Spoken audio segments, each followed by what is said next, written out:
discussion. And the participants here will be Bart Somers, the mayor of Mechelen. Please, Bart, join us. Close. Mechelen in Belgium. The next participant is Piotr Lorens. This is the chief architect of the city of Gdansk, Poland.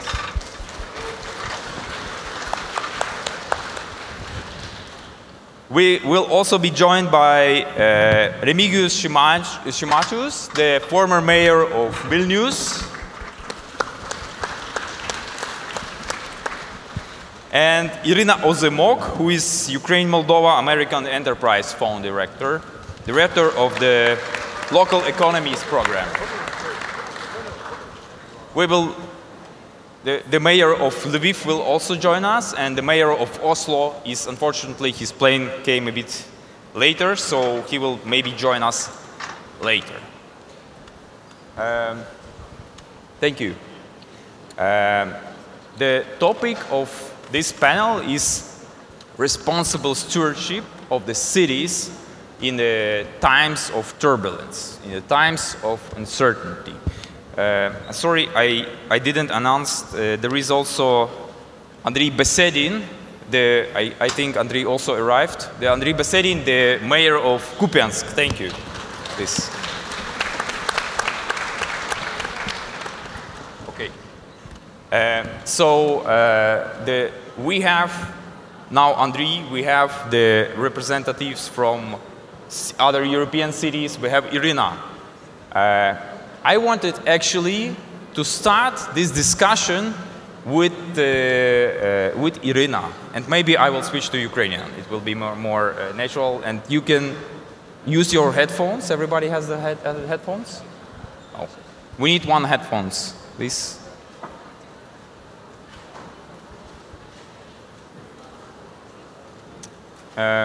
Colleagues, we need one headphones. Одні навушники.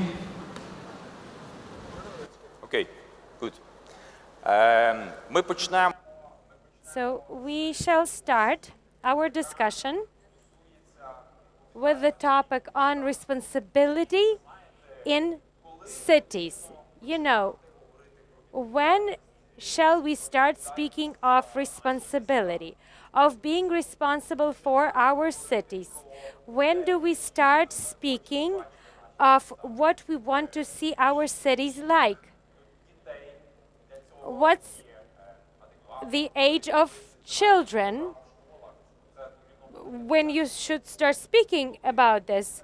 Should you start speaking about this already in kindergarten? How do you shape this wonderful and exciting science? We have a wonderful answer to this question in a book prepared and issued by Iryna called The City Has Me. And it's a book about how we take care of the environment, city systems, city budget. And therefore, I would like to hand over to Iryna so that she can start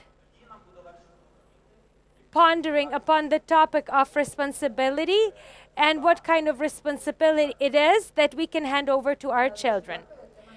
Thank you so much. It's a great honor of mine to be here in this forum, and it's an honor to have my book mentioned at this forum from the chief architect.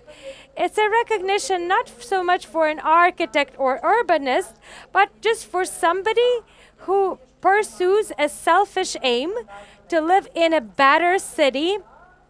And I realized that for this sake, we need to change standards in the cities, and the standards are shaped by residents, especially young residents. There's not an age of maturity that we become responsible residents. It's not at the age of 18 or when we start earning money, but we live in cities from birth. And when we start speaking with residents, it's not important to it's not right to present the youth as our future, but even today they are full-fledged residents. They already deserve respect and best possible conditions of life. The book came out during COVID, and this is in a way a reflection of adult topics, a translation into language for children, and the city has all of its residents, you and me and the mayor, and the residents need to understand it. But for them to know that the city has them, they need to understand how the city functions. So it was meant to be a guide, but it has become more than a guide. There are attempts to utilize this book in school curriculum. I can see how children take guided tours to water management systems, to recycling plants, and so on. We also have Urban Movement. It's a program for teenagers, and it's going to happen on Saturday that we share more details of this story. But I also wanted to mention that we conducted a survey of teenagers asking whether they feel happy in their cities, and we will also present it on the 29th. But what is very crucial is it's what makes them happy is humans, and especially like-minded people. But what makes them unhappy, it's the war, stagnation, problems with green areas, and so on and so forth. And there was a question on there whether they would like to be a mayor, and if yes, what would they like to change. And again, this reflects all of the requests from adults. Things like playgrounds, preservation of historical heritage, enhancement of a public transportation system, and so on and so forth. But what saddened us, there were 3 small comments that we often encountered. I don't want to be a mayor. One, a person cannot change the rotten system. I cannot decide on anything. So it's important to show the young people how cities functions, what are the powers that they have in their cities, because we see that the gap is still in there. Thank you, Irina. We started by speaking about children and their responsibility, but today many mayors share in the responsibility as also the heads of military administration, especially in the vicinity to the front lines. It's not a children's responsibility, so to say. Here is Andriy Besedin, the head of military administration of Kupiansk. Andriy, I have a question to you. If you could please share, what are the challenges that your community, the community that you're responsible for, is facing? What are the challenges behind the forthcoming winter, and also what are the strategic directions that you are working towards in Kupiansk community? Is there room, given all the challenges and the load of the present day, to actually create tomorrow? So we have all different communities from various corners of Ukraine, and we are all curious and extremely eager to know what is Kupiansk doing these days. Thank you, Anton. I would like to welcome all the colleagues. Before I take this question, I would like to say that for me, as well as for my colleagues, it is a great honor to be present here to present Kharkiv region.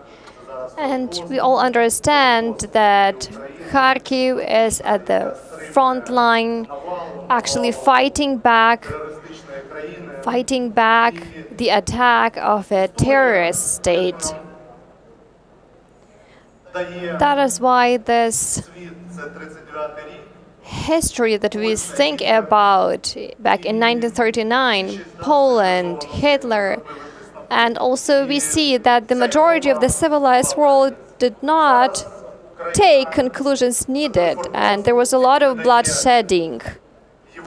However, right now, Ukraine is the country which is a stronghold for very many other countries, through consolidated support of not civilized world only, but also within our state, we will definitely prevail.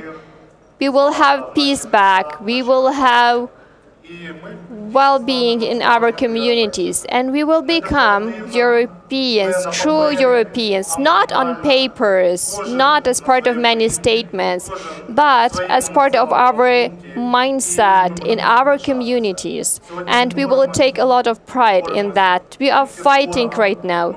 We are fighting not only our enemy, we are fighting also all the consequences of this fight. Kupiansk is 7 kilometers away from the front line. In September this year, it will be 2 years since the occupation happened. It was 7 months of atrocious actions, killing people, manslaughter. That is beyond words, actually. But when for the first time we met with Andriy Ivanovich Sadoviy in Kupiansk, I think that was the end of 2022. And there was desert there, I mean it, not only an administrative desert with no leadership or structural units or some communal support. There was nothing there. There were no supplies, no power, no gas supplies. After a short period, we received a call. You received some equipment from Lviv, and it was extremely important. That was the first community in Ukraine which helped us. We will never forget it, and I'm really proud to sit next to Andriy Ivanovich and other colleagues, because through their experience, their skills, their knowledge, they show us the way how to develop our cities, how to develop our communities. And, you know, not all of us are architects. We have different backgrounds, and for some it is a calling, for some it is not. However, if to speak about representatives of Lviv or representatives from European cities, you understand that these are architects of the soul of the city, and without the soul of the city, these are just bricks, these are just buildings, road infrastructure, tarmac, and that's it. And that is something that we want to happen. It is not only about infrastructure, it is not only about the needs of our people met. In this very difficult time, they stay there under constant shelling in their communities. But I really want for those people who are staying there, and also there are many people who fled also, for them to feel that tomorrow will come and that they are aware of this tomorrow. Many cities, Ґданський from Poland and Andriy Ivanovich, also helped us to establish contacts with other partners. We have established a very good contact with them. The US, also some other cities, Ukrainian cities, Rivne, Zhytomyr, Chernivtsi, Chop, twinning cities of Kupiansk community, Lviv in particular. And I would like to underscore that they were the first ones to help us. And they give us hope that tomorrow will come. We as local government, as temporary administration, try our best to make sure that we have a roadmap to be followed for tomorrow. We are working on development of the city. UA Damage is one of the platforms that we have a partnership with. They're trying to assess the damage, all the destruction.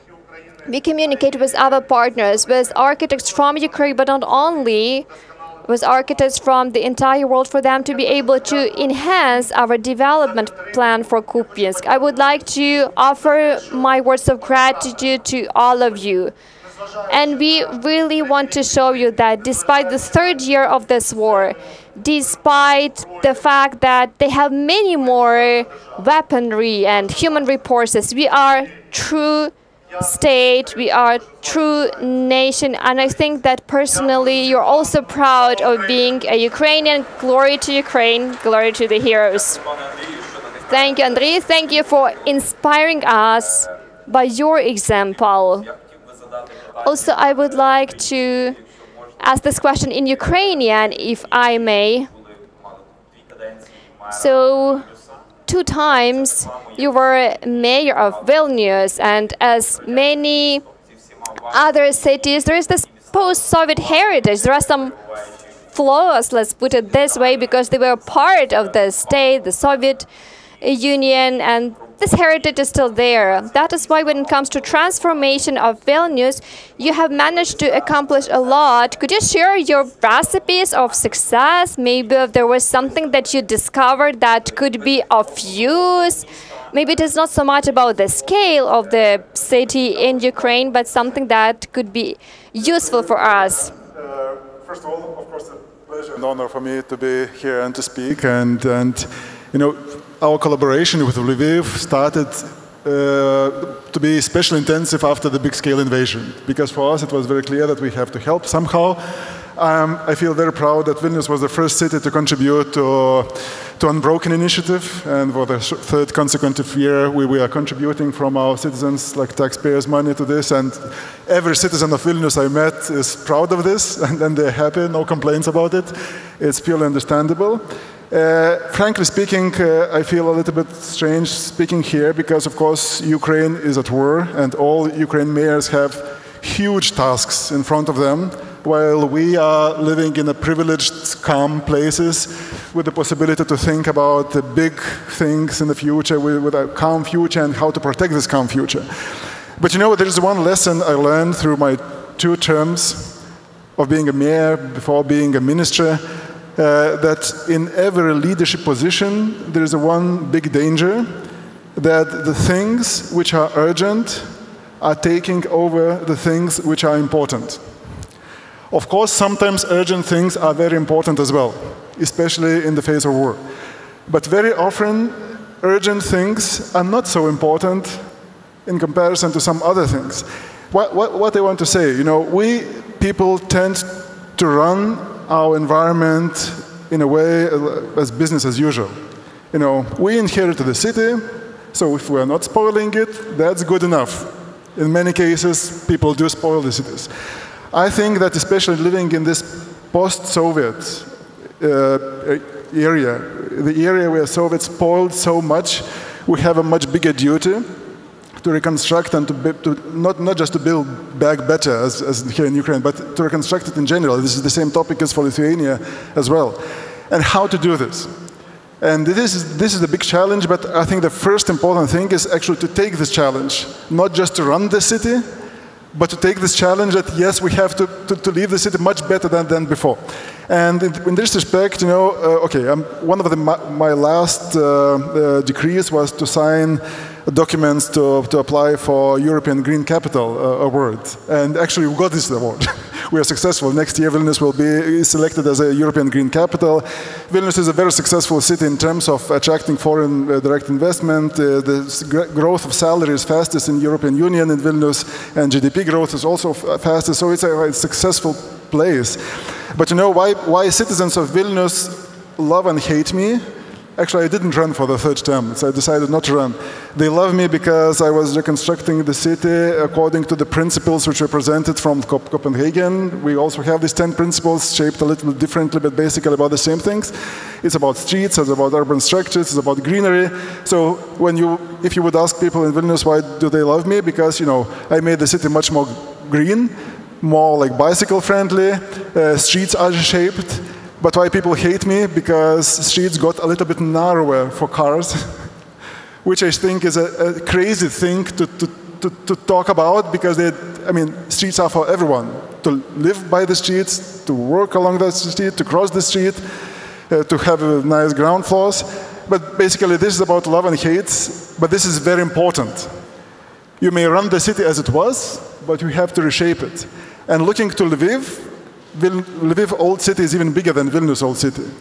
It's such a good heritage just to preserve it. The majority of Ukraine doesn't have this privilege. But of course, the biggest challenge is, of course, as well as for us, how to reshape the city with this, which is out of the old city, which is like close to the old city or a little bit further from the old city. I think that majority of citizens, at least in Vilnius, but I guess it's the same in Lviv or Kyiv, they don't even think that it is achievable. And I think it's a task of mayors to push it through that, yes, it is achievable. It's a difficult task, but we can do it. And then we can, and we shall go back to these principles which were presented again, speaking about Copenhagen and others. Yes, we may apply these principles into this like Soviet-built districts.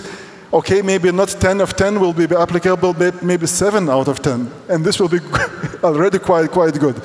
So basically, this is the thing I think where we have to focus. And there are many failures on the way. There are many successes on the way. It's all about urban structure. It's about greenery. It's about buildings as well. Actually, in this case, I'm very glad being here, not as a mayor anymore, but more than accompanying my wife, who is an architect and who is rebuilding schools in Ukraine and also reshaping it in a better way in order to be not Soviet, but completely human. So I think this is very, very important. So I would like just to embrace you and to encourage for higher goals, and when you aim high, of course, you are able to at least achieve a majority of that. So great job you're doing here, and I'm also jealous of what kind of city you're creating here. Lviv together, both of you and the rest of Ukraine. Thank you so much.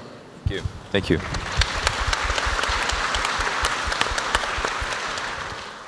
Piotr, в вашій роботі чи ви Piotr, in what you do, what about the principles that you apply? Maybe you also have similar examples or challenges that we've just heard about.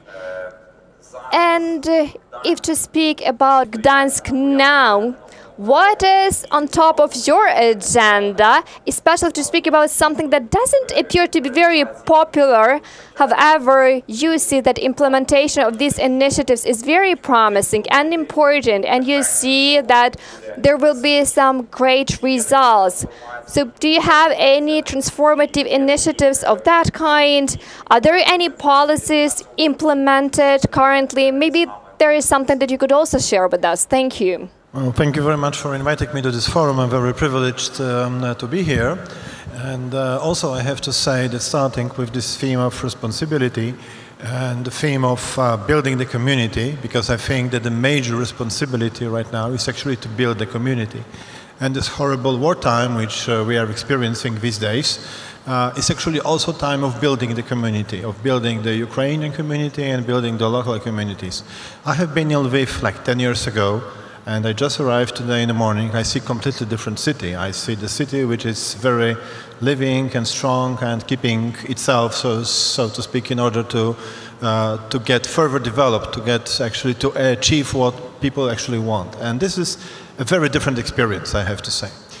Secondly, regarding building community also means that we are asking people not just to participate, we're just not only asking people what they want in order to give this to them, because it's a very hard job to give what people want.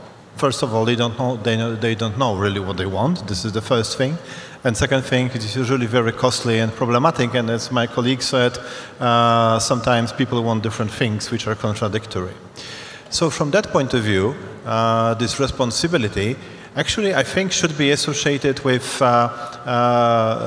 introducing something which we call co-creation of the city, like dealing with not just the solutions, but dealing with problems, dealing with issues, and dealing with topics that have to be solved in order to develop a vision, the vision which will be appealing for everybody, and the vision which will lead us to the future.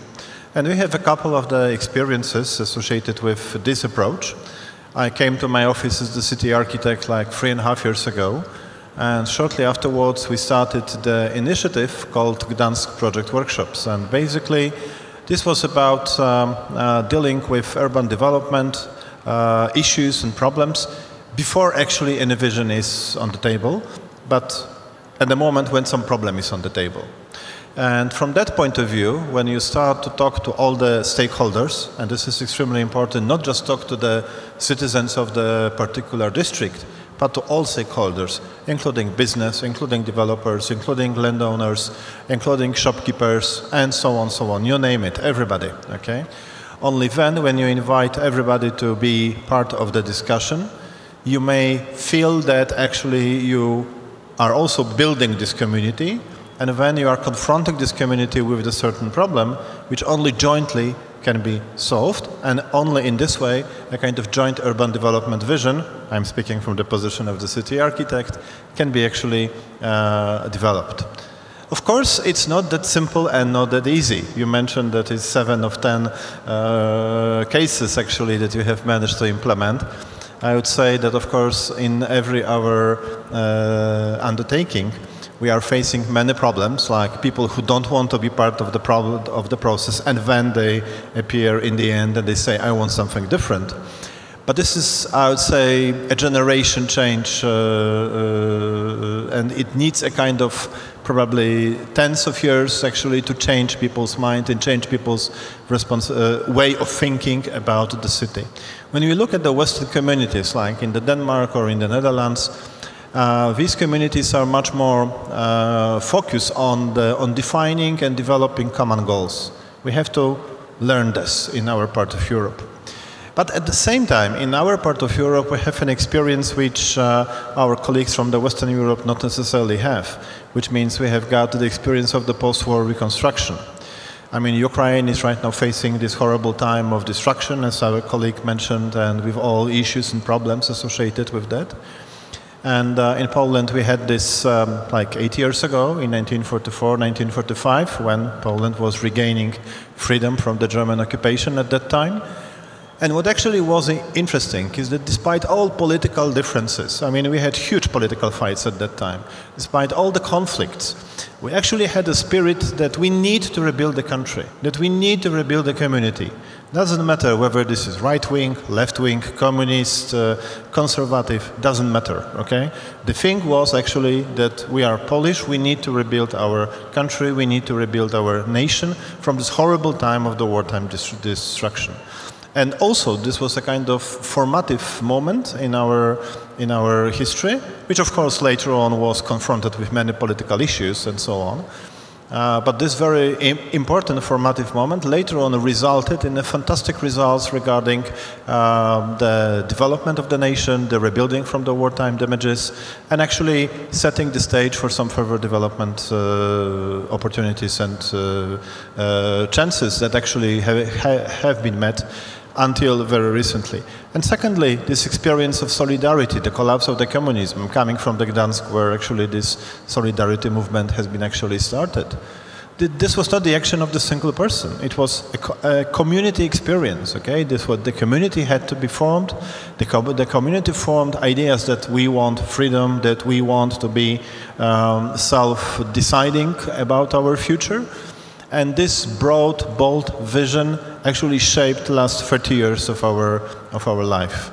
So I'd say this is probably the answer to the topic about this issue of the responsibility of the responsive communities, and also about shaping a kind of common vision, broad vision, bold vision, but only this vision has actually energy to make us interested in that. Дякую.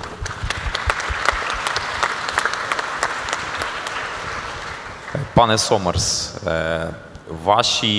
ви представляєте фландрійське місто, і до цього так само... Introduce the city you represent, and you previously used to be the Minister of Flanders.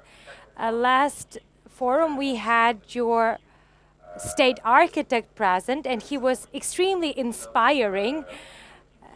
And he shared wonderful principles in a very philosophical manner about architecture and planning. Your cities strike us as a combination of architecture as arts and certain prosaic saving of resources. So to which extent this topic of efficiency and savings is reflected in the policy of your cities. Can you please share to which extent?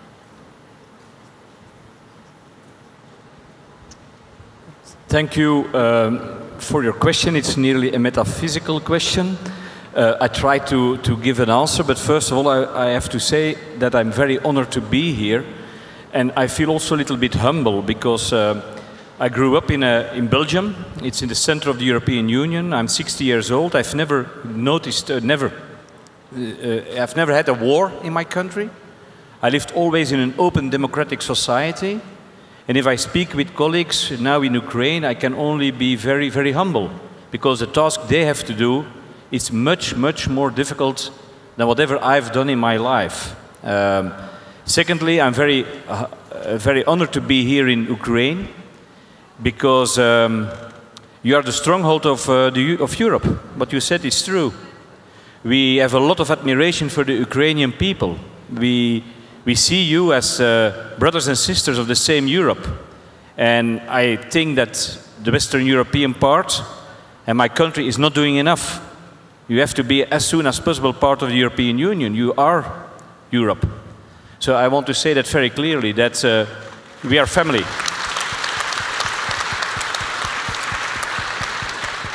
So that brings me to your... I'm 24 years mayor, and when I started, my city was a little bit a city in despair, like a lot of cities that went through enormous changes. And I learned in those 24 years two very important things. First of all, it are the people that make the city.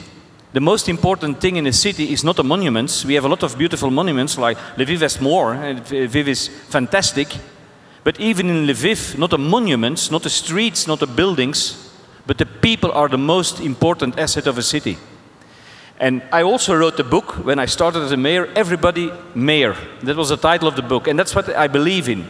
Everybody has the responsibility to try to make a difference, a positive difference in their city.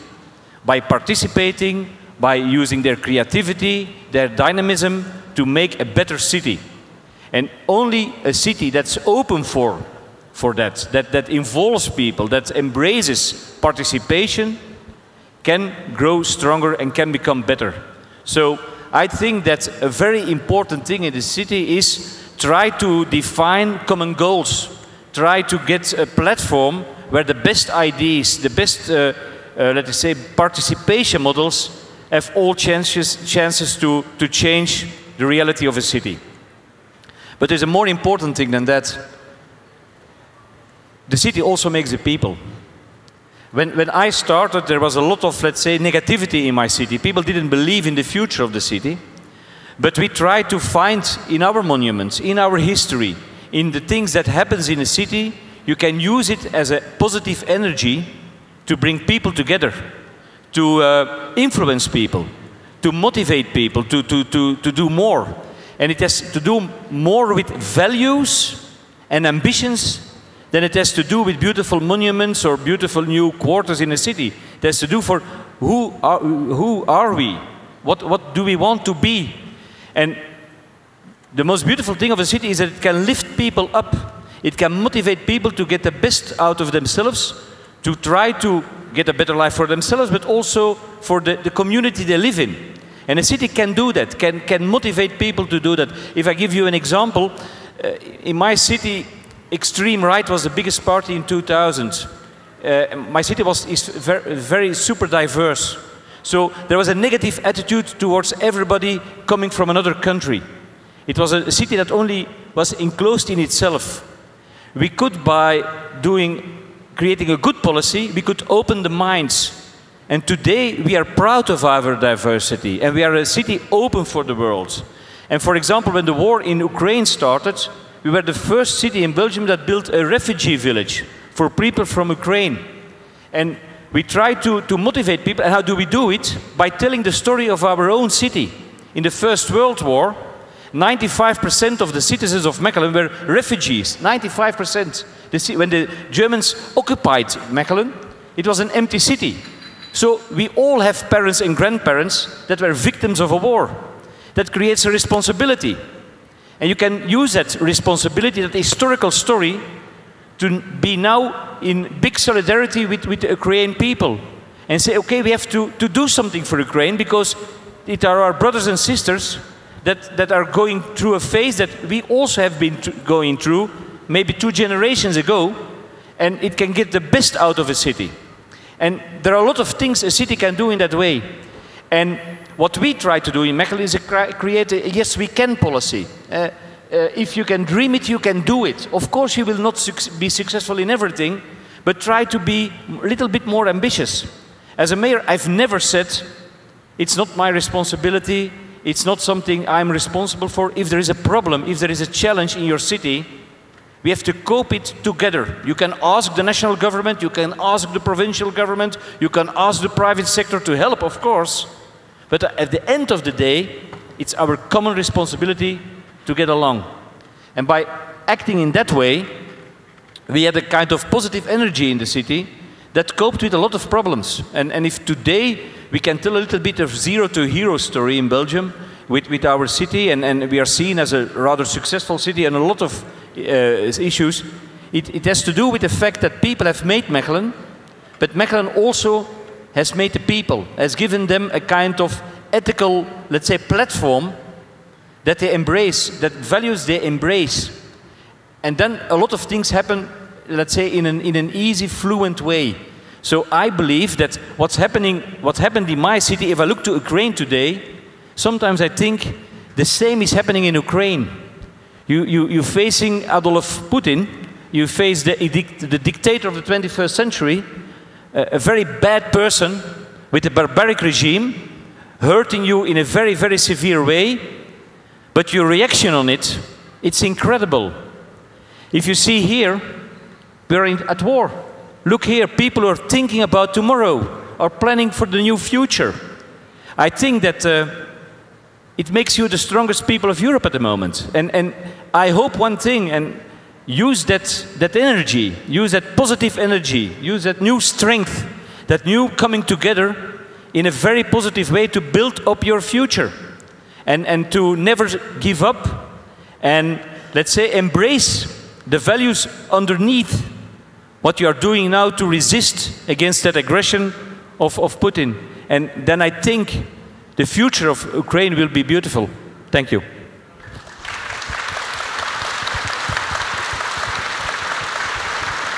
Дякую. Thank you so much, Bart. Today, all the lecturers kept mentioning that communities and building communities and the life of communities and the needs of communities are important. Lviv community today is taking care of many Ukrainians who need this, who come to Lviv to seek protection, safety, rescue, some kind of care. And the challenges that the city of Lyon is facing, we would like to ask the mayor about them. Thank you, Anton. Thank you, dear colleagues. For sure, we are aware of our responsibility, and it's a special kind of responsibility because Lviv is a safer city in comparison to Kup'янsk or other cities, because our boys and girls are protecting the front lines, and we are here to plan, act, and do. But also we have another special responsibility. We host a lot of wounded soldiers and civilians. Every day we welcome them, and I would like to share with you one story from my personal life. When the war just started and the evacuation process was underway, you might remember a terrible attack, a terrible shelling of railway station in Kramatorsk. Many people were wounded, many died, and Stepanenko family was one of them. Yana was 11, the mother, and her brother, who was miraculously saved. All of them wounded were brought here to Lviv, to our communal hospital. Yana lost both of her legs. The mother lost one leg. Yana also lost her father to war. And I remember talking to her. She's a beautiful young girl, 11-year-old. She has no legs. The mother lost a leg. Father gone. The city under occupation. How is she supposed to live? Katerina and I have 5 children. And, you know, in terms of me being a dad, I don't know if I'm a good dad. I don't always have time. And they are in a situation like this. And when I was talking to them, to this family, when I was listening to them, and after we finished, I went out and I couldn't refrain from crying.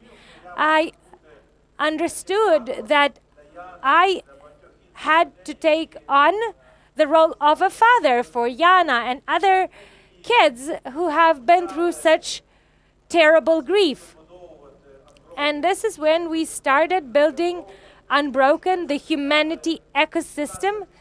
We have provided care to 17,000 wounded people, children, women, our officers. How do you do it? We have never had prosthetic facilities. We didn't know much of rehabilitation. But today, 2 years later, we are already hosting delegations from other countries who come here to learn from us. So our present day mission, the mission of Lviv, is to accomplish things that are unrealistic in other countries. In a speedy way, we constructed our rehabilitation center when we provide services to the wounded. Remigijus, the mayor of Vilnius, introduced me to the celebration of Vilnius' 700th anniversary. This was in 2023 at the beginning, and I shared the story of Unbroken, and then he gives me a call and he tells me, you know, we have this 700-year anniversary and we decided to give you the gift of 700,000 euro to donate it to the rehabilitation of the wounded. And I was amazed. We dedicated one floor to Vilnius, and we also were helped by the mayor of Warsaw, Freiburg. And you know, the mayor of Warsaw didn't even see any of this.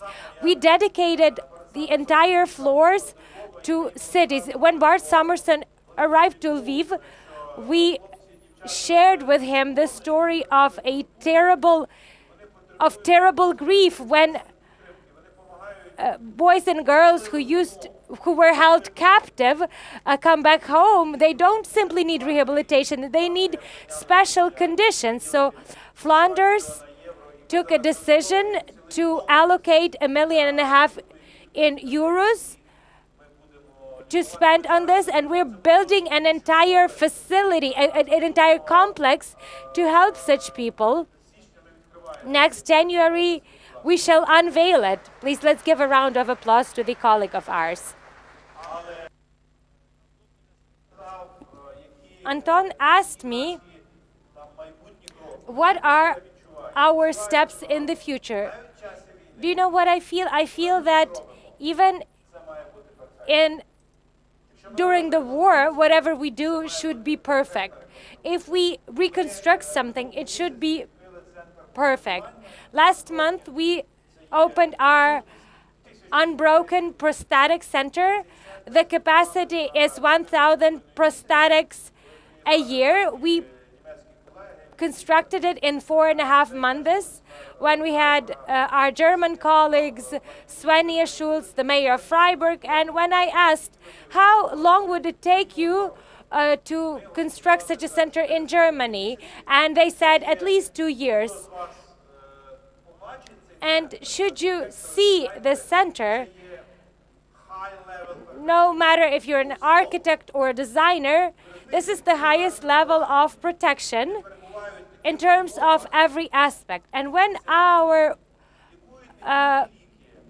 people are under such conditions, this is something that heals them. It's not just the medicine that heals you. It's not just the friends that heal you, but it's also the environment. So, dear architects and designers, you can't even imagine what kind of impact it is that you exercise. So my assignment for now is to showcase to Ukraine unreal things, great things, because we're used to saying things, it's not me, it's somebody else. We come back from the Soviet Union. And you know, Soviet Union has been gone for 30 years and we are responsible for our cities. If you're a chief architect, you're responsible for the vision of the city. If you're a mayor, you are responsible for everything. You know, everything that is wrong with Lviv since the times of King Danilo, Sadoviy is to blame for this. And that's it. You know, there's no more problems to be had with me because I acknowledged my responsibility and that it's me to blame for everything.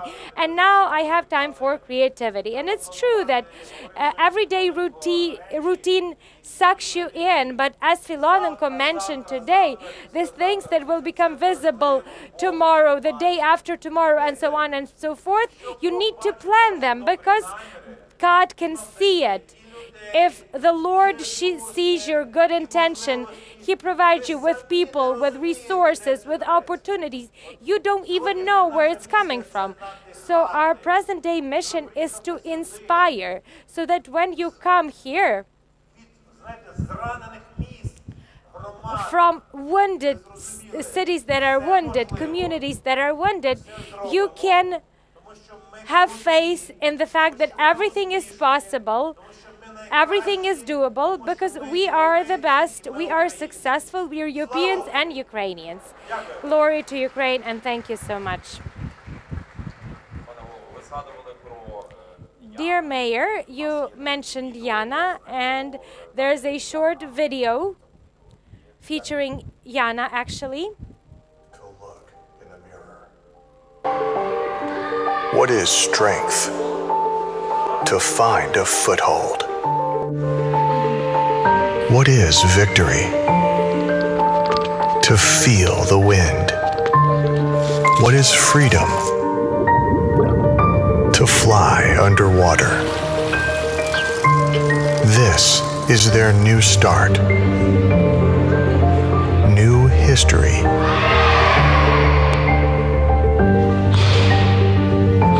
Тепер у мене червоний пояс. Я продовжую танцювати.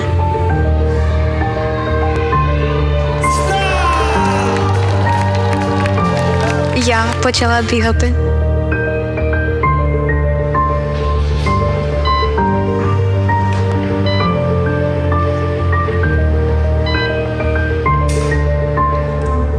Я батько.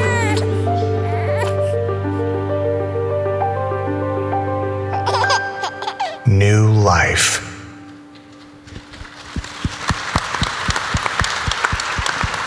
Мене, якщо дозволите, Well, if you allow me, there is another thing I wanted to say. A month ago, Yana participated in the Boston Marathon.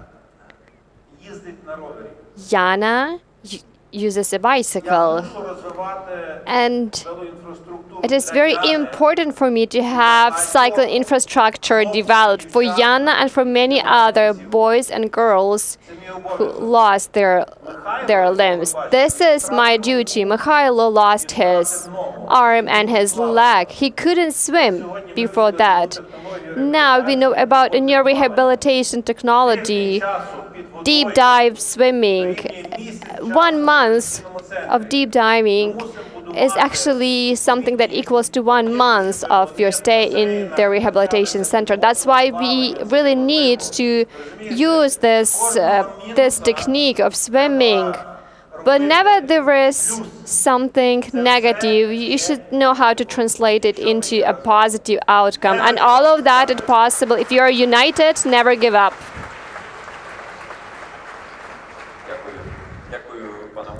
Thank you, Mr. Mayor, for you mentioning infrastructure for cycling. And Andriy, I also have another question, the question about infrastructure, which is critical for survival of cities. Social functioning, some spaces for communities, engineering infrastructure. maybe you could also share with representatives of many communities from different parts of Ukraine what is core for cities to be able to survive given very many challenges that we are facing now. You know, it's not really about the 6 kilometers or 106 or 1,000 kilometers of front line. Those people who take a decision to stay in communities, it's very important for them to get access to those services they received before the war. This is critical infrastructure. This is energy supply, water supply, gas supply, mobile connection, internet connection, public transportation, access to central parts of the region. I am proud of people of Kup'янsk. I am proud of all engineers, of all technicians, because this is colossal work that they are doing. They make impossible possible. As Andriy Ivanovich has just mentioned about many incredible things that Lviv has been doing. That is why if to speak of the level of Kup'янsk and the level of a local community which is on the front line, everything is done by people there. We have power, we have gas, we have water supplies, we have internet, we have public transportation, we have bus infrastructure, we have trains, we have ATMs, drugstores, Nova Posta delivery service, and many other things. All of that works, and we make sure that our people have their needs covered.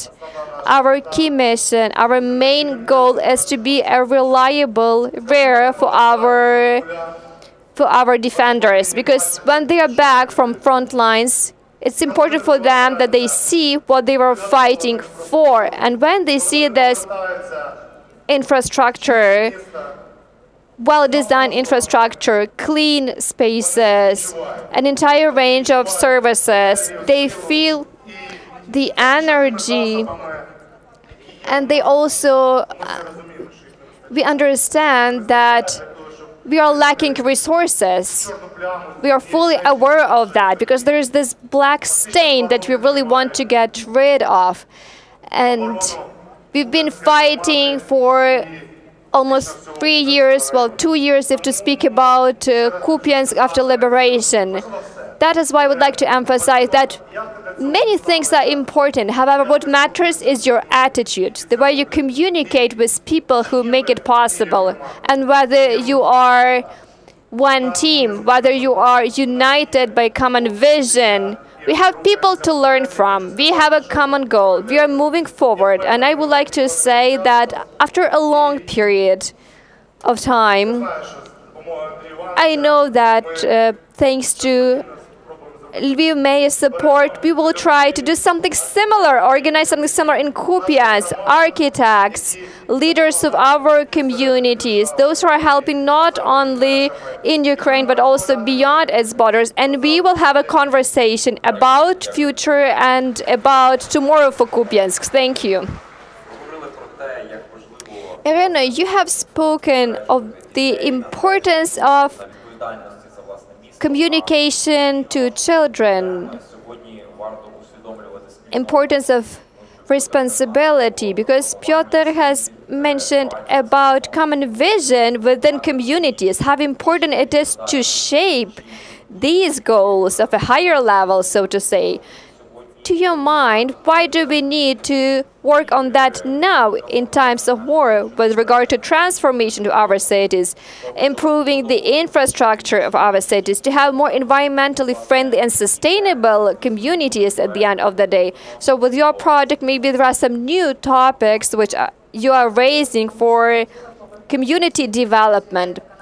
This is a very inspiring discussion, which seems to be very positive. However, let's also be very realistic. Of course, we speak a lot about being undefeated, unbroken of Ukrainians, all the support we receive from our international partners.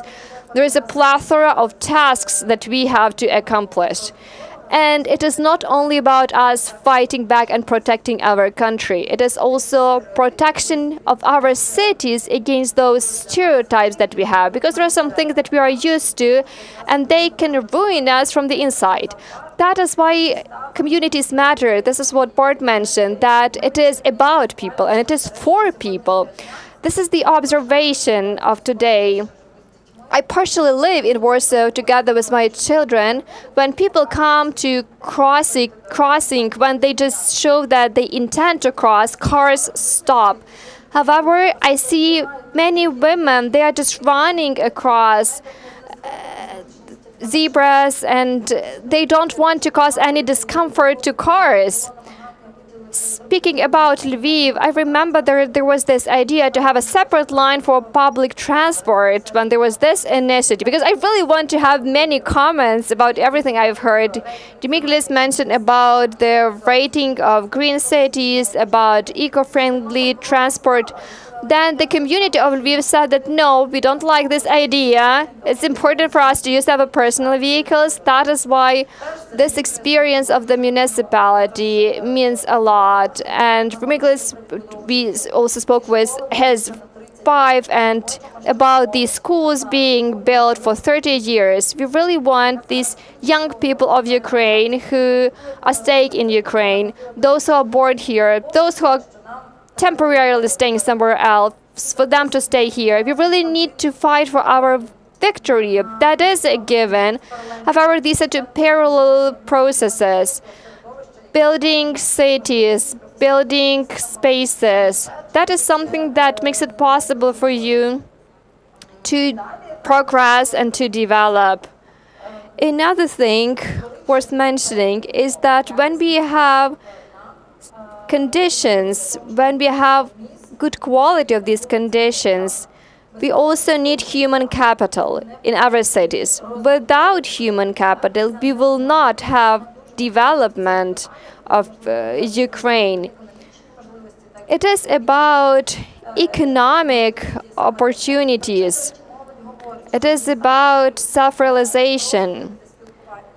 That is why when people speak, young people speak about different matters, it's not only about greenness, but other things. It is about opportunities for self-development. There's another very important thing that I would like to bring about, is that mental health is of the utmost importance in Ukraine. We learn from best practices. There are different parks that we are building, but in Kyiv, there are people who are trying to protect another therapeutic park, the Park of Literature. This is a small square in Oskorki, and this is a signal for us that sometimes we really need to try even harder fighting for our cities. I believe that all of these topics are essential. Co-creation, we heard also about this concept. This is engagement of people, which is essential. Sometimes we think that people do not know what they want. That is true, but it is about us being those people, mediators in this process, for people to know what they need to strive for. We speak about green recovery, about sustainable development, which is also crucial. Even before war, it was not very popular to speak about some problems. For instance, climate change, or something which is not really about us, or something which has some political context behind it. It is about us being a mature nation. That is why we also need to discuss these challenges with adult populations, mature populations of our cities. So what about these bicycle lanes, bus lanes in times of war? Why do we need them now? As we need to concentrate a lot on our defense. We have some numbers that I would like to share with you, some statistics. We know it from the history that not many people who fled the country will return. This is the most optimistic forecast. It's 20–30% of returnees. But the more people stay abroad, the lesser chance that they will be back.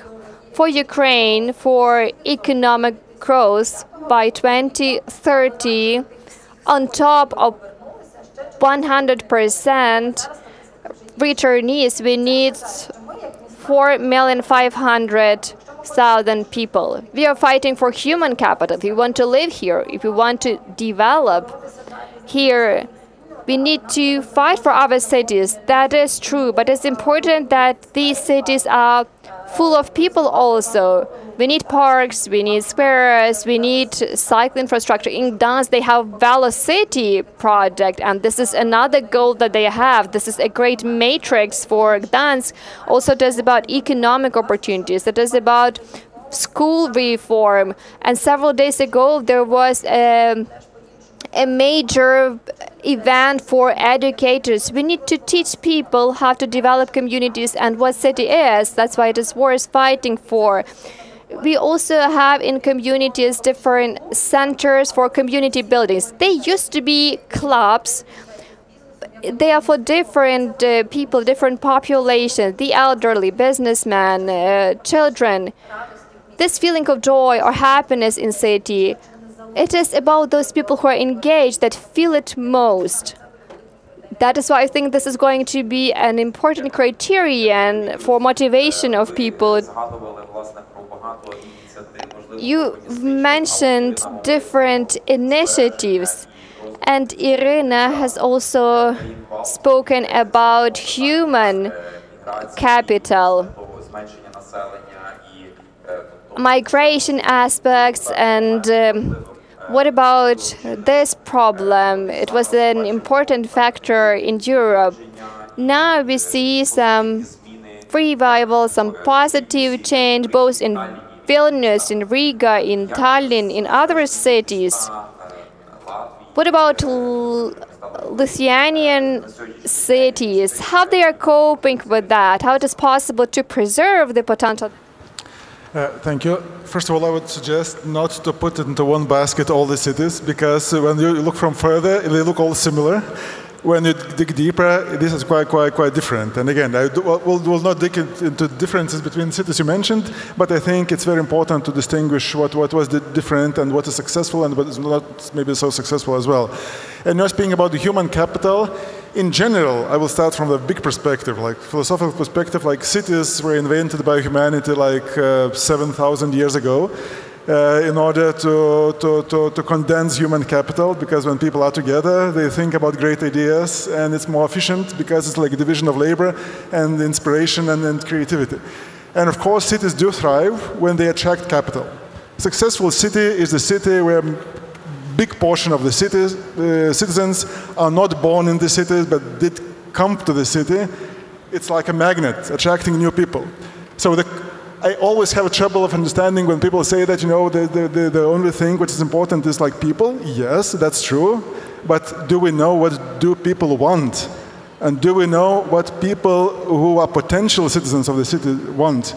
If we do know what they want, so we rather speak about these like challenges and these things, what they need, instead of speaking about like people in general, which is too generic.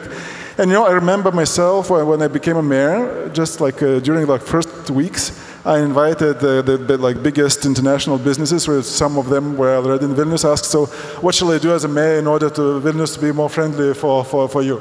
And I kind of expected this answer I got, but also unexpected. I still remember it very well. I mean, I have three points. You know, one is better kindergartens, on more kindergartens, better public transport, and better public spaces. Basically, that's clear, you know. International businesses, they want to attract talent, because talented people, they have possibility to live everywhere in the world. In Lviv, in Vilnius, in Kiev, in Warsaw, in Berlin, in New York City, in wherever. They choose. It's not like investors who choose, it's they choose.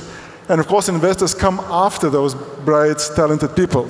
So we have to understand what those people do want, and we have to deliver. In our case, they wanted these three things. Basically, we delivered. that's okay. People are happy in this index of like happiness of the citizens. I think it's a very good indicator. Eurobarometer does it on like every 3 years, I think, this survey.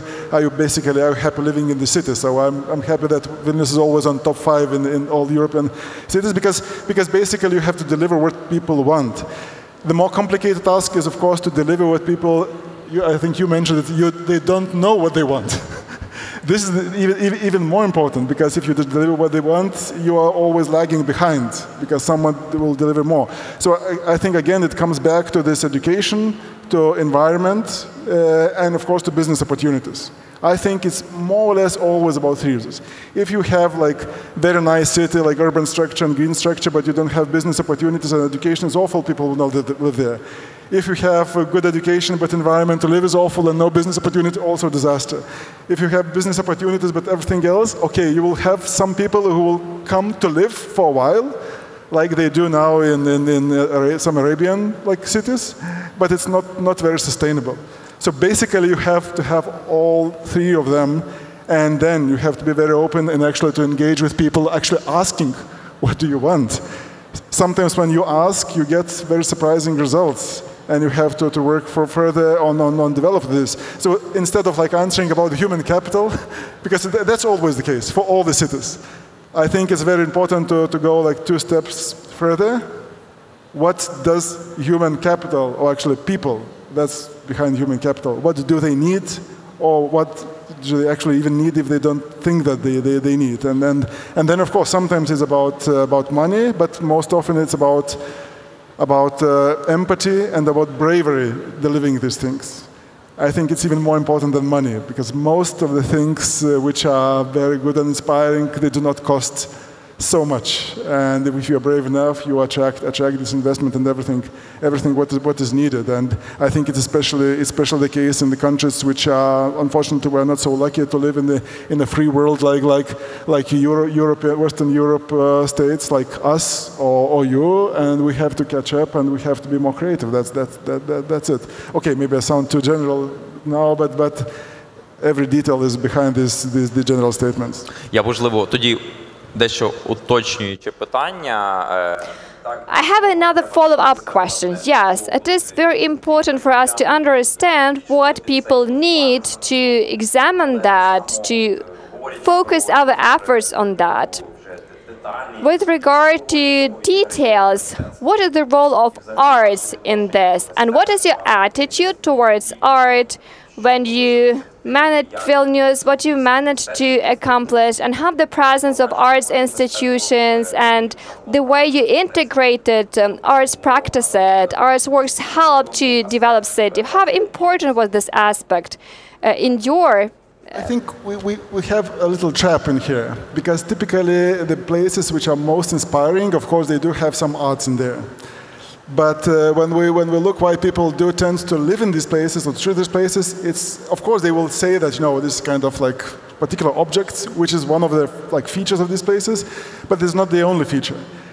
Me personally, okay, maybe it's not like completely correct, but I think that the greenery or the comfort of living or the neighborhood or people you meet is even more important than one or another art artifact. Art artifacts are very important afterwards, because when creative people are meeting together, they will come up with craziest ideas what kind of art to create in there. Sometimes there will be too much of these ideas because the art in space, I mean, space is scarce. So you need to decide what art should be in this place. But for greenery, for space for pedestrians, for like meeting points of people, for these like basic things, I mean, it's quite clear what is needed, and it's not so fierce competition for space. Because I've seen so many like medium quality arts in cities, including my own city, which like was promise of like inspiring people and which are not so inspiring. So I would tend not to overestimate these artifacts, but rather to create environment which would inspire people to create them. So I think, again, I know that you have some programs in Lviv as well. For Vilnius, it was a very interesting program which was also a combination of neighborhoods and artists and competition to like with some contribution from the city to create some artifacts in non-central parts. Because in non-central parts, of course, when you suddenly have new artifacts, it's additional like aspect which makes the environment more, like better. But again, I think greenery, possibilities to create and to earn living, and education is the basic things. And again, when speaking about things, what people don't know that they need in our societies is actually when I remember Karsten was talking on the first lecture in the city hall. To me, I was surprised that people do not know it even in Vilnius, if they don't distinguish between private and public spaces in Vilnius. To me, it's strange, because in the Soviet bloc like houses, you don't have private spaces and you don't have public spaces. It's all mixture, which is, I think it's awful, and people don't even recognize it. But when you create this with a clear distinction, I think it immediately creates much better environment. If we would ask about one recipe, but just one recipe out of these like 10 or more which was provided. Дякую. Ми знову насправді. Thank you. I think we cycled back to our Soviet heritage, so to say, and trying to get rid of it or distance ourselves from it. Thank you for bringing it back. Piotr, it felt like you have something to say about arts. When Remigijus was speaking about arts and artifacts, it seemed like there's something you have to say. Regarding that, what my colleague just mentioned ago, in Gdansk we have a very famous citizen of Gdansk, Mr. Wałęsa, as I guess many of you know. So he says, I'm in agreement, but not in agreement, okay? So I can actually repeat that at the moment. Sorry for the kind of general translation of this little phrase. But what does it mean? I mean, you mentioned that actually cities are good when they grow. I mean, when they grow regarding business. I would actually call it the economic city, okay? We are talking about the economic growth. And of course, everybody wants growth, okay? Even the degrowth people also, they also want growth, but a different version of growth, okay? Then there is actually a second aspect of that, which I would call the social city, okay? This economic growth which you mentioned, it might be important for the city economy, but for the community of the city, I'm not so sure about that, okay? So the question is, what shall we put first, social city or economic city? And the answer is both, okay? But maybe in a different way. When we speak about the social city, we should think about the current community and the people who are living in the city, who are the so to speak, the real community which we are dealing with. And they have their needs and expectations and issues to be dealt with. But also, we want to enrich this community with the new people, like those newcomers, as you mentioned, right? And those newcomers may be either very much wanted, like through this process of attracting new people who can come to live in the city. But also, we might have situations like happened almost 3 years ago, with the outbreak of the war in Ukraine, when suddenly there were more than 5 million people from Ukraine moving to Poland, okay? And suddenly our cities have become bilingual, okay? It just happened overnight, okay? And there was like a new population, a new group of people who also had to become a part of our community. Maybe for some time, maybe for a few months, maybe for a years, but actually it happened, okay? And the people who came from Ukraine, they are part of our community at the moment, which never happened before. So actually, we might have those new people coming in. But also regarding business, it's not only about the big international companies coming in and investing, which of course they bring a lot of money, but also it's about organic growth of the local businesses, like the local shopkeepers, gastronomy people, and so on. So all these little businessmen, as we can call them, right, they actually, in the end, may contribute much more to the creation of the livability of the city than those big companies, okay? And then we have environmental city, I would say. I mean, the classic sustainable triangle, right? I mean, social, economic, and environment. But regarding environment, I'm not talking about just natural environment, which is, of course, also important, everybody loves parks and blue infrastructure. Everybody, right? But it's also about identity. It's about cultural identity of the city. And that's what you mentioned was artifacts, art objects, and some other things which might be associated with the creation, redevelopment, or transformation of the public spaces. You mentioned that public spaces is that what also everybody wants, both the newcomers and the current citizens of the city. And actually, these art objects, both historical artifacts and the new parts of art, can actually help very much in defining or redefining the identity of the city, okay? And it's also political in many cases. In Gdansk we have a monument of one of the Polish kings, which was brought in 1945 from Lviv, actually. It was standing in front of the city hall, right? And now it's standing on one of the main squares in Gdansk, okay? So, well, it's true story, that's how it is. What I'm saying is that all these things actually contribute to this quality of life in the city. So we shall not forget about any of those aspects. And then in the end, I would very much like to support this concept which was brought by Carlo Moreno, which is the 15-minute city, because in the end, all these aspects came very nicely in this concept of the 15-minute city, okay? Because we are talking about economy as people want to work in the walking distance away from their homes, right? I mean, in the 15-minute city, we are supposed not to commute, or not that much to commute, okay? We also want to shop in this area. We also want to enjoy nature. We also want to enjoy recreation options and all these kind of the things. But also, we want our community and our place where we live not to be anonymous. Okay, not to be another huge, large-scale housing district that nobody knows where you are. Okay, but we want the place which has its own identity. And in many cases, the places do not have that strong identity, then we have to create it. And there are many options regarding that. So, sorry for a bit lengthy Я думаю, мені аудиторія не пробачить, якщо... I think the room will not forgive me if I don't ask you at least a couple of questions about your cycling strategy that Irina mentioned. Could you say at least a couple of words about what is this? This is part of that, okay? I mean, as we mentioned, this transportation infrastructure is very important. And in our case, the mayor decided years ago to actually focus on cycling, actually. And what is very important is that we have developed the whole urban development strategy for the development of the cycling roads. And this is gradually getting implemented. So there is a lot of the different projects associated with with building not only bike lanes but also bike parking lots, the whole infrastructure for bikers and so on.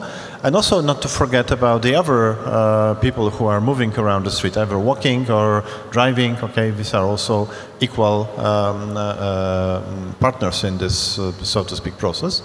But what is important is that actually this entire biking strategy has been actually invented for the city, and it's actually getting implemented since like 20 years. So it's a long-term process. It's not happening overnight. And it's focusing not only on the bicycle roads, but also on inventing the new ways of moving on the bike, like through the so-called eco or bicycle highways, as we call them, which are supposed to serve as the places to move from one district to another end of the city using your bike at a high speed. Okay, so basically there is a lot of the different elements associated with that. If anybody is interested, next year we have this Velocity conference in Gdansk. You are more than welcome to come over and join us for that. Дякую. Барте, хотів запитатися, власне, ви говорили про вибудову. Bart, I wanted to ask you, you spoke about shared visions and shared communities. So how important is it to look for these visions and communities? So in order to accomplish this, you need to have certain strategies. Gdansk has this cycling strategies. Mechelen has an entire range of strategies. I have seen this strategy of combating overheating during scorchers in the summer. So what are your priority strategies in the city right now? Thank you. I think we have, of course, like every city, a lot of strategies, but it all comes on the public domain. And for you as architects, the job you do is a very important one, because I believe that if you look to the real identity of what is a city, it comes very close to what a public domain can be for a city. I think the big difference between a village and a city, if I may say it a little bit caricaturely, a little bit exaggerated, that is that in a village you meet your copy. The same person with the same background, the same traditions, the same habits, the same way of living with a lot of social control. In a city, you meet the other one. People with other conviction, other profession, other background. And out of that meeting, out of that conflict sometimes, a dialogue, you get creativity, the creative city. And so what does a city, if it wants to be a good functioning city, a city where ideas can have sex, an American writer said it once, that a city is a place where ideas can have sex. If you want to have sex, you have to meet each other, you have to do things together. And how do you do that? Therefore, you have to create places where people with different backgrounds, in an informal and sometimes formal way, can meet, can discuss, can think together. The writer together with the economist, the young person with the older one, the teacher with the artist, and so on and so on. That makes a city a city. And if you do that in a good way, then you get creativity, and you get wealth, cultural wealth, social wealth, economical wealth. You get new solutions, and you become part of the future. And in a city that's part of the future, young people want to come to live, and they bring another energy, and you get in a positive circle.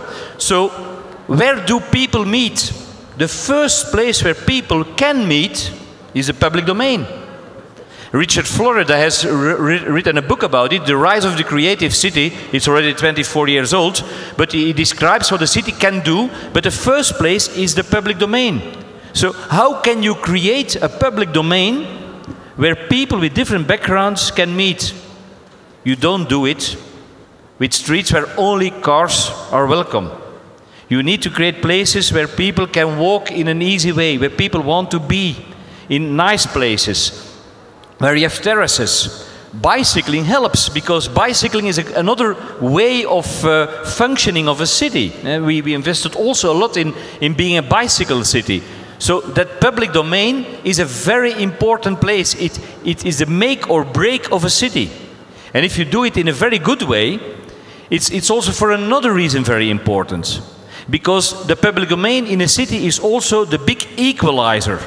In a city you have people who are very rich, you have people who are very poor. Not everybody has the same living conditions. So the public domain is from everybody. There we are equals. If we meet each other in a park, it's our park. So if you create nice parks, nice green cities, nice places, public places, it's also a form of respect for everybody in the city. So creating a public domain of the future, for me, it's creating a place where people like to be, like to spend time, like to enjoy, and where they can see each other in an informal way. And there is a very important reason why it's become so important, also because, but maybe I speak more from my part of Europe, of my country. In the past, people went a lot to pubs. There are not so many pubs anymore. People like to be on the street, like the habits change, certainly for young people. So create a lot of places where people like to live and like to be. And if you have a place with a lot of cars, but a lot of cars, that's not a place where you like to spend a lot of time. So create, we have seen a very beautiful place this morning in Lviv, a new place where you say that's an inspiring place. It's just above the city. You want to be there. It's quiet, it's nice. You want to spend time there. If you are capable of creating a lot of places like that in your city, that's the first start of creating a creative city. And art I completely agree. Sometimes it can help. Sometimes it can create an identity. Sometimes you need something. Malmö is a beautiful city for that. They created the Calatrava Tower. It makes that city. It makes Malmö. You can have it. Sometimes it's a monument. We have a very beautiful cathedral. That's our identity. But art alone will never be enough. You need much more than art. And you need it in the center of your city, but you also need it in neighborhoods. Because if you are very successful in doing that, you can prevent that you have neighborhoods who get segregated, where only rich people live or only poor people live.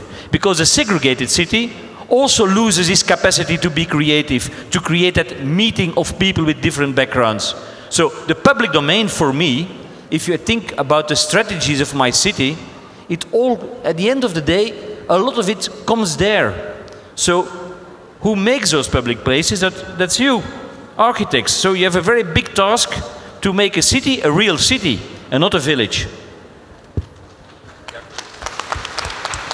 Барте, я бачу, як після Bart, I can see how people's eyes are alit after what you said, and people are keen to assume responsibility and start creating public space. I think Irina wanted to add something. I just wanted to say that Bart, if you haven't read his biography, he has a prize which is a World Mayor Prize, and it's also for refugee integration. And I think the public space here is very important factor, especially for us now when we have Ukrainians coming from other cities to other cities, and so we don't want to call them internally displaced people, but Ukrainians who came to other places. And I think that the role of public spaces you mentioned is critically important. And your experience here would be, I think, very valuable for Ukrainian cities.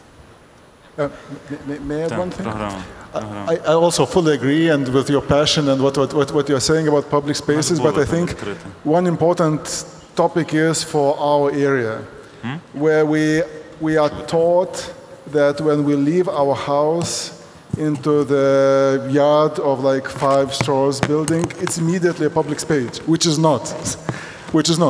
Being in Belgium, you have very few of these like ugly Soviet-style, modernistic-style places. For us, it's abundance of those places.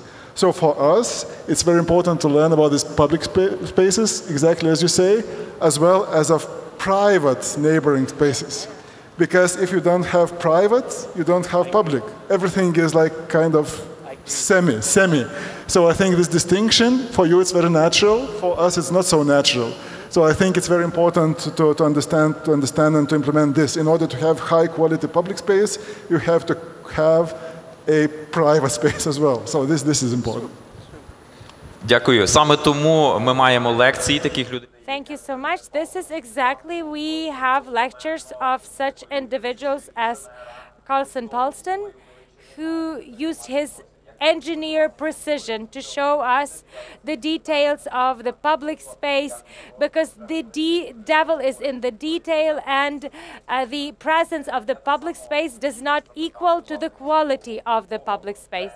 I wanted to inquire the city mayor of Lviv, is it time for Lviv and for Ukrainian cities to introduce these public domains? Quite often you don't need a lot of money for this. We can just rethink our cities, and the majority of Ukrainian cities are bottled up spaces that are stuck, cannot go anywhere. They just think they need another lane and everything will start moving, and they waste this precious moment of saving human potential and wasting this moment of synergy and meeting one another in the cities. Is it time for this now? Well, I think that this is a very long discussion that we are having, so you must feel bored already. That is why I will try to be brief. In times of war, we need to do things that you cannot do otherwise in peaceful times. However, we have the issue of responsibility here. You've nicely spoken about a separate transport lane in Lviv. We have many public transportation lanes in the city. well, you understand that one bus carries the same number of people as 80 cars. That is why it is clear who should get a priority. And that is my take. It's all about the way you present this idea. Because if we have some people who, through due to different reasons, cannot donate to the armed forces, however, they are ready to help with a square, and you can mention that they were the one who initiated it. And this park could be a very nice place for a Ukrainian to get some second wind. That is why there are no problems which have no solutions. It's about professionalism of people. It's about people who cannot do that. If you do not have enough sun, take care of this sun. If you have a great idea, make sure that you implement this idea.